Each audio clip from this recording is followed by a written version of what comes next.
I don't know how I started in higher education, but I do know it was a learning curve, making U-turns, wrong turns, going around in circles and hitting stop signs until I started asking questions, asking faculty, scholars, even myself looking for answers. So now they call me the Navigationalist.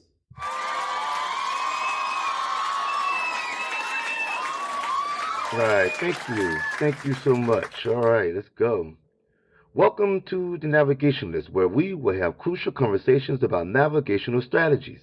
Thank you for joining us. We have a lot to talk about today, and I have a few questions for our navigational guests. The first one is, are you a member of the faculty union, and why is that important? Or did you know you can experience racial battle fatigue at a predominantly white institution and a historically black college? And I will continue to urge you all to participate in shared governance. Why? Because that's where the magic happens.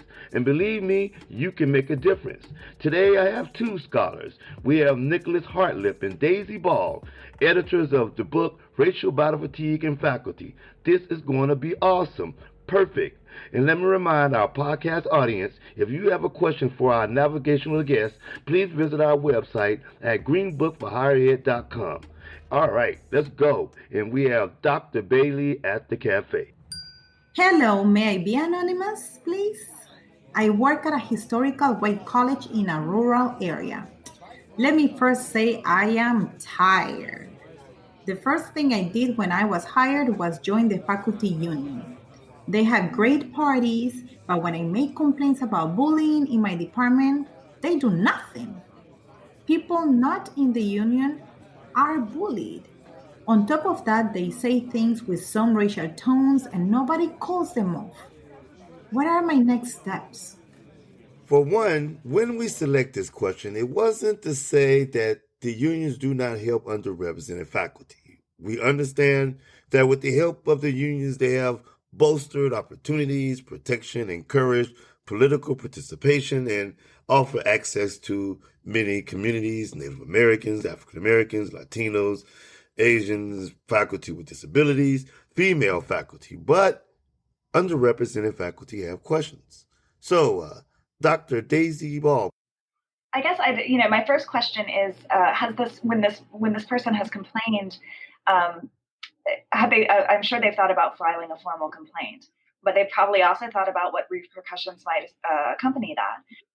So if they have a trusting and positive relationship with their chair, it's not clear that they do if they're concerned about things going on in their department. But if they do, before filing a complaint, possibly speaking to the chair about what they might face in taking those steps. If the chair is not a trusted individual, is there somebody in leadership within the union who they do trust, who they possibly could speak to about that process? And I mean, unions are, there are various power structures therein built in, so that if the answers aren't met at one step, presumably you can move up that ladder.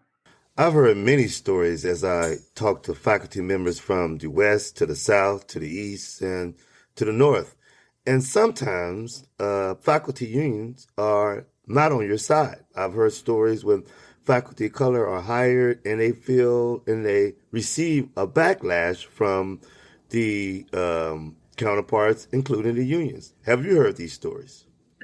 In the book, Daisy and I talk about, in the beginning, in the introduction, we talk about why do a book, and we share our personal stories. So it's quite ironic. I start my introduction to racial battle fatigue precisely to your point, racism I've experienced in a predominantly white union. And so I am pro-union, to your point. I think it's undeniable we need unions and they play an integral role, especially for faculty.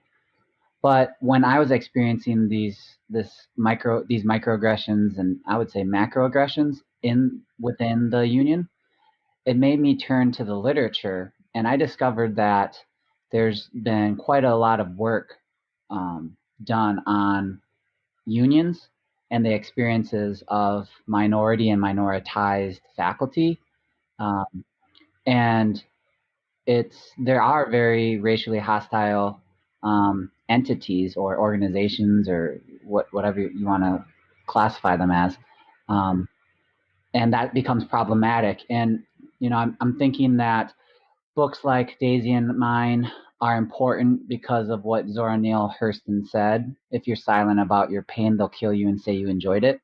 So faculty in unions, this particular quote vignette that you've just read for the listeners of your podcast, it's if you're listening to this podcast and you're experiencing racism within a union, you need to speak out and speak out bravely. Thank you for that, Nick. And I want to reiterate to our podcast audience, it's important for you to speak out. But don't get me wrong, I do hear success stories. Dr. Ball, please. But I would add, I mean, I've experienced a union in higher ed in Massachusetts, and it was really strong, and it protected its members, and it did the right thing. But I'm concerned, especially based on Nicholas's experience, that oftentimes a union just seems functions as a cloak of security when in fact there's no true security there, or in fact it can disenfranchise its members rather than support them. So I was talking to a colleague of mine the other day about racial battle fatigue, and he told me that faculty of color experience racial battle fatigue at a predominantly white institution and a HBCU. It blew my mind. That's part of the book, a unique feature of our book. That Daisy and we looked at stories across different institutional types, something that really hasn't been done in the literature. So you can experience racial battle fatigue certainly in primarily white, historically white institutions, but you can also experience them then at a HBCU or a Anapesi. So minority serving institutions are not, different in that sense. So when we think about the experiences that faculty of color and women faculty, Native American faculty experience in higher ed, there's some common threads that they're experiencing, and they're not good experiences. So feeling marginalized, invisible, um, um, sexually harassed. So I think it's very important, books like ours, to share that it's not just Black and brown and indigenous people railing against primarily white institutions.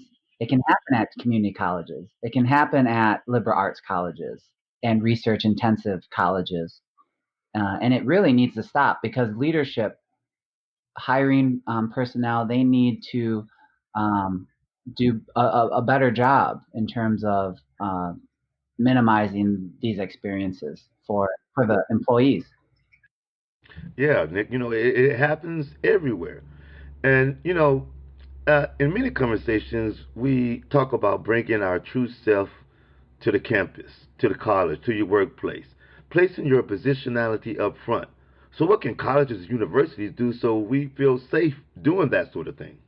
Yeah, a central theme that runs throughout many of the chapter authors' points when they're discussing, okay, what can institutional leaders do? One point that I liked that many of them made is that when you invite a diverse faculty member to join your community, you're inviting the whole person, not just the aspect of them that you want to harness for diversity related quota.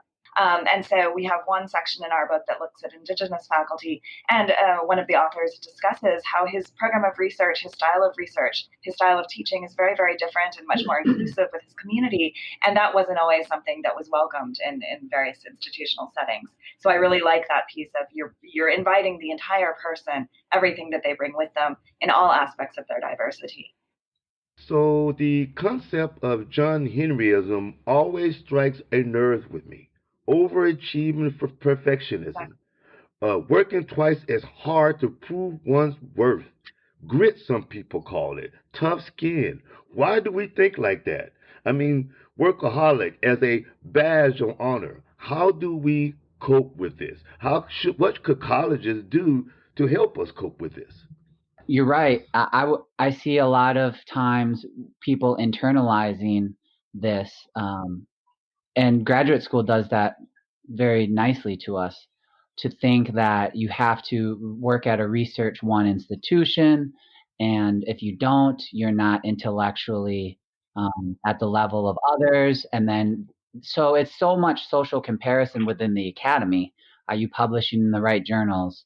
And that was not that system is not really for folks of color and indigenous communities, because that's not how community works in those spaces. It's one of solidarity and giving and sharing. And so it's, in my estimation, a lot of the times satisfaction comes from feelings of belonging. So never once in my career have I felt more sense of belonging than at Berea College, which is a liberal arts college. And the history of Berea College is pretty radical, of being the first co-educational interracial college of the South. And if you look at their website, you can kind of see some of the things that they've done and continue to do as a work college. That's a long way to say that it's not surprising that racial battle fatigue is so prevalent in a lot of colleges across the country and universities.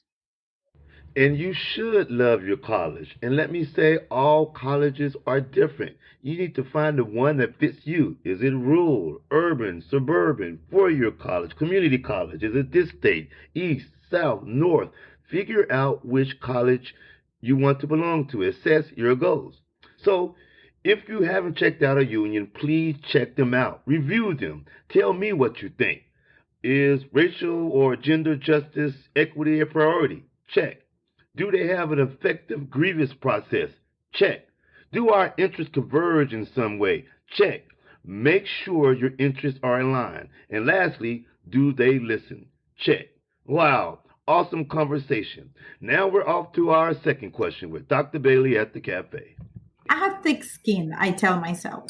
When a microaggression occurs, I brush it off, but lately I've been so tired. The last straw when no one checked on me during this COVID 19. I've been calling in sick to work more than often. Nobody checked on me about how I was emotionally doing due to our racial charge events.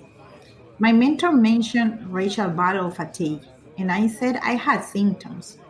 Is this a public health and mental health illness? Is it really affecting me?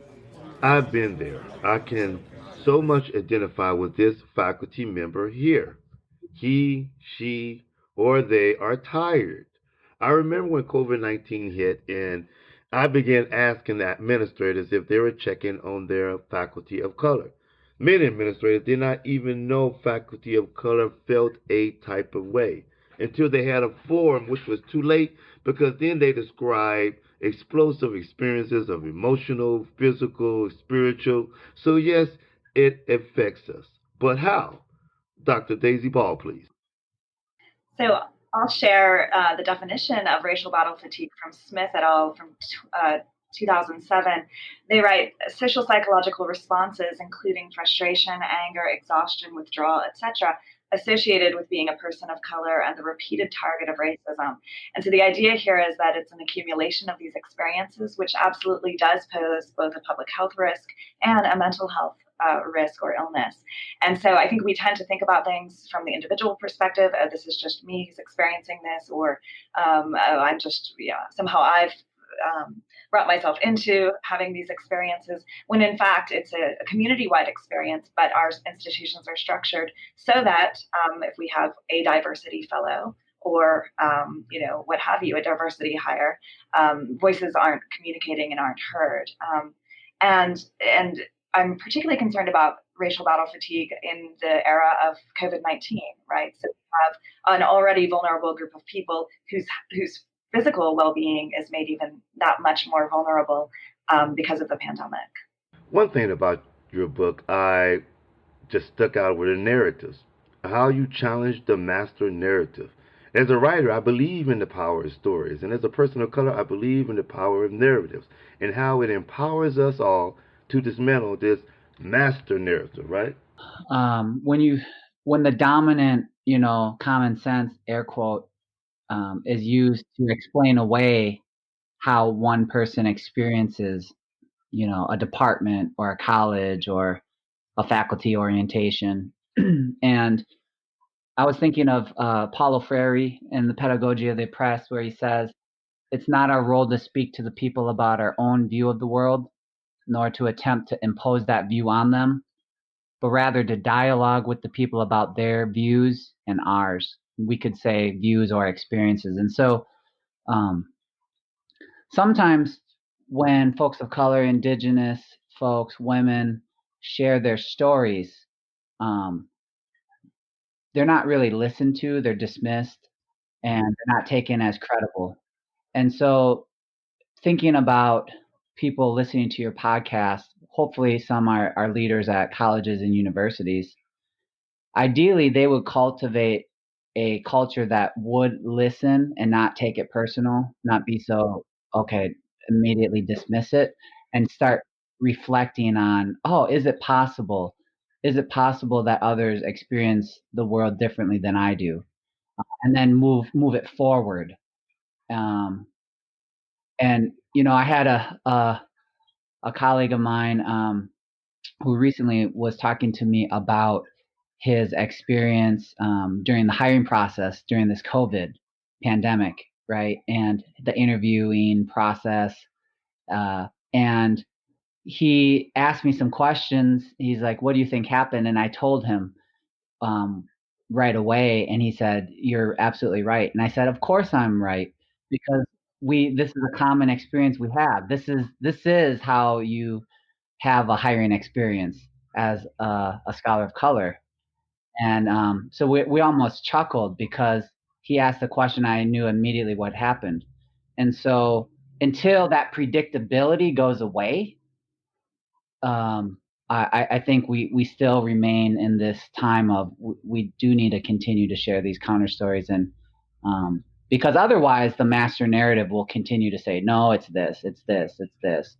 And I think it is interesting uh, how counter narrative meets master narratives. Untold stories are told, and unknown people are described. I mean, unknown rules are revealed, right? And I believe this is where navigational tools are revealed, right? Well, navigational capital is something that folks of community have been locked out of. So that's one thing. If you have listeners who are, to your point, navigating higher education, to get mentors, femtors, as well as sponsors, because higher education is not meritocratic at all. You need folks who uh, are higher than you and have more capital that can put in a word for you. And that's unfortunately how it works. If you don't have the pedigree uh, in terms of where you got your degree, if you don't have the prestige, titles, and that's so foreign to many communities. I've never quite understood how higher education, we have to fight like hell to keep our job, right? Because you gotta each year tell them what you're doing annually. But I've never been in a space where it's so insecure and competitive, because if everyone's special, then no one's special. So this exclusivity, the Eurocentric nature of it, um, that's one thing that folks need to understand, and that's the key to navigating higher Yeah, ed. and this idea of the currency of academia, right? And so this, and several of our chapter authors talk about this, that, you say, well, what do I do if I'm experiencing discrimination? Well, you should speak up about it, but I can't risk that because I'm not tenured yet, right? And the process is so long, and then I'm looking at promotion. Well, I might not get that promotion. Well, let's say that my course evaluations are perceived as poor because I have an accent or what have you. So I'm always at risk, and so that silences me. And so that's not a coincidence, certainly, because it keeps the people who structured the system from the get-go, the majority group members, in power, right? So, what can colleges and universities do? I think one thing institutions can do is reevaluate their tenure and promotion standards, and step out of the white racial frame, right? And in so doing, and consider how could they broaden or be more flexible in terms of what counts in terms of scholarship, production, presentation, etc. I know that younger scholars tend to maybe publish in open access or in online forums or do podcasts or what have you. count in the old school way of what counts in terms of academia and publications. So rethinking that, and I know some colleges that have done that really well, and others that are still looking at using the standards that were created, 100 years ago. So. Well, navigational capital is something that folks of community have been locked out of. So that's one thing. If you have listeners who are, to your point, navigating higher education, to get mentors, femtors, as well as sponsors, because higher education is not meritocratic at all. You need folks who are higher than you and have more capital that can put in a word for you. And that's unfortunately how it works. If you don't have the pedigree in terms of where you got your degree, if you don't have the prestige, titles, and that's so foreign to many communities. I've never quite understood how higher education, we have to fight like hell to keep our job, right? Because you gotta each year tell them what you're doing annually. But I've never been in a space where it's so insecure and competitive, because if everyone's special, then no one's special. So this exclusivity, the Eurocentric nature of it, that's one thing that folks need to understand, and that's the key to navigating higher ed. So, dismantling the master narrative. What does that mean? It means dismantling power structures. And one way to do that is by sharing experiences and believing in those experiences and creating policies to support those experiences. Listening to others' perspective outside this dominant frame, right? We'll talk about that more later. Excellent. So now we're off to our third question. So I or this diversity fellowship program, which is cool, but when I voice my opinion, no one listens to me. They said they needed my Latino expertise. What? I am the only person of color on a committee because every person of color are tired of being ignored. What can I do? So I love these questions. And I think we need more fellowship programs. And I understand they come in different versions, but in them, there are opportunities. So this faculty member is asking about tackling tokenism, being heard. How can you be invisible and visible at the same time? How to maintain when you feel the pressure of being the only one. Dr. Ball, please.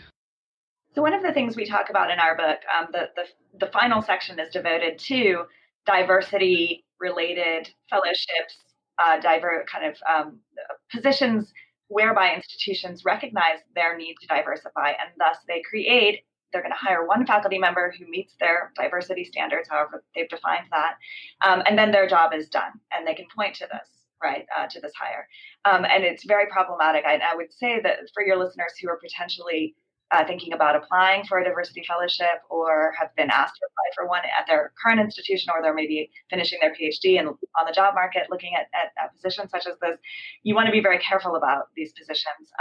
What we saw in the research we did for the book is that these positions actually slow down, even though they purport to move diversity faculty members forward, they actually inhibit them in many ways. They often come with much higher service loads alongside traditional teaching loads. So you're the diverse hire, thus you're expected to mentor the sociology club, host a number of events on campus, help out at festivals or what have you. You're also expected to teach a 4-4 load. And what about that publication? The big kicker with these, many of these positions, and they're not all the same, so I'm not speaking, across the board, but the big kicker is that most of them aren't tenure track. So they're like a 1-3-year gig, and you've spent your life slaving away on service, and then suddenly you have very few publications compared to maybe your other peers who have landed other sorts of positions. And so my concern is that they allow universities to look good, essentially, while at the same time exploiting people because of their diverse status. We need those programs, right? But even in those programs that we created for underrepresented faculty are leaving higher ed. So it makes me think, are people actually thoroughly thinking about them in its creation. Absolutely. So thinking about, and that's a counter narrative, right? Because we're not saying let's abolish those programs. We're just saying the outcomes are not as they alleged, and that's not treasonous as a person of color to say, look, those programs are great, but what's the outcome of that said program? Daisy and I have done other research and looked at fellowship programs by premier organizations.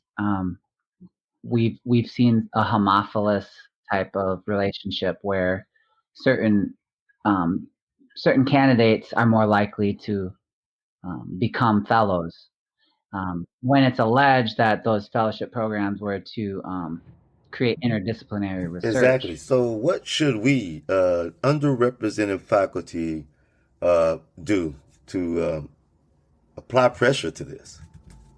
So we need to hold people accountable, and that's one thing that I think moving forward, we always have to have data so we can monitor discrepancies and disparities, and then we need to respond to those disparities with policies and actions and behaviors that would hopefully ameliorate those disparities. And also, it's not necessarily skin folk and aren't kinfolk. So it's not necessarily what wrapper you have and the labels we're putting on. I think that a commitment to equity, inclusion, diversity. There are white people that do that very well, and there are Black people, Hispanic, Latinx. You fill in the blank, but it's important to understand you can't rage with the machine and say you're raging against it. That's just impossible. So you're either with the status quo or you're fighting the status quo. And right now, I would say the status quo is pretty intact, embedded. So whatever policies for faculty hiring, we it's very simple, but even exit interviews when faculty of color leave and they're not retained, why did you leave? At what point did you feel not part of the community? When did you depersonalize, right? Because depersonalization is a psychological response. That's to keep your mental health. And it's not just for primarily white institutions. So those are things that I think that the HR department and they know those are just good best practices. But how often are those data shared with, the president, provost, deans, chairs when they're doing another hire? One thing I want to add to like our conversation about like if you're one of few African American faculty members at a college, you're often pointed to by other faculty to the African American students. So that should be your mentor. That should be your point person. And I, having spoken with colleagues who have experienced this, that's a heavy burden to suddenly be there, that person, that point of reference for these students. And oftentimes these communities form around this one individual. And even though they're being bullied by their colleagues, they're being exploited in various ways, they don't want to let the students down. And they recognize it's not the students' fault. And so I think they actually stay in these harmful positions, toxic positions, much longer than possibly they should have, simply because they've got this student expectations on them. And I remember one colleague of mine trying to leave an institution, but feeling as though essentially he was completely letting down his small group of children, and it was very, very harmful for him. And I think he still has tremendous guilt from it and for it, even though he shouldn't necessarily have ever had to do that. So. And one thing for sure, when we have these programs, we develop our underrepresented leaders, our leaders of color, our female leaders. Um, are they stepping up to the plate? Patterns that I see are ascendancy. So when you go higher, there's typically fewer. So again, if you move from an associate to full or to an endowed or to a provost, there's less. So the pyramid gets sharper as you climb. Also, it's compensation. So I'm talking about issues of compensation. And with that, oftentimes the reward to ascend is not calling out the institution or others. So in a very crude fashion, that statement about well-behaved minorities, there's truth in that you can't really ruffle feathers when you're climbing. So a president, I mean, not always, it's not always the case. So the truth telling, the truth hurts. And I've seen faculty of color do problematic things in terms of how they communicate and vote and behave and talk. And I really think that they've internalized something or other. They're just they view things differently than I do. But Wow, the impact of being the only one, the impact of tokenism. And this only applies more work stress and psychological symptoms on underrepresented faculty. So we all must disrupt this. Tokenism begins with the hierarchy of races, ethnicities, female faculty, people with disabilities, and so forth. It's a system of oppression. So there's definitely a difference between choosing to talk than someone reducing you to your very existence to one part of me. So let's disrupt it. Make a genuine effort to socialize with people different than yourselves and understand them and let them understand you. If they ask you to participate, share your knowledge about the institution, your access, your power, your concerns. Make sure they understand. Right? All right, now we're at the end of our podcast, and this has been fun. Great. So, do you have any advice for our podcast audience? I read an interesting post recently that talked about when colleges closed suddenly in spring, it talked about how to be a bad online instructor. And people argued that students didn't sign up for this and faculty didn't sign up for this. And so assuming that all of our students are coming to this platform equally is a poorly calculated assumption. And so one thing I've had to try to do as a faculty member is to say it's okay if you're not doing everything you possibly could be doing, but just be kind to yourself and be kind to your students. And I think my dean gave me that piece of advice, and I thought of that repeatedly when I felt guilt for not synchronous class meetings. Well, my students were all across the country and abroad suddenly. And so how could I require that of them? Many of them had siblings who, 3, 4 kids fighting over a computer. And so it wasn't going to work for me to, mimic the classroom experience perfectly. And in fact, it wasn't fair to them. My advice would be, because depending on where that new hire, so my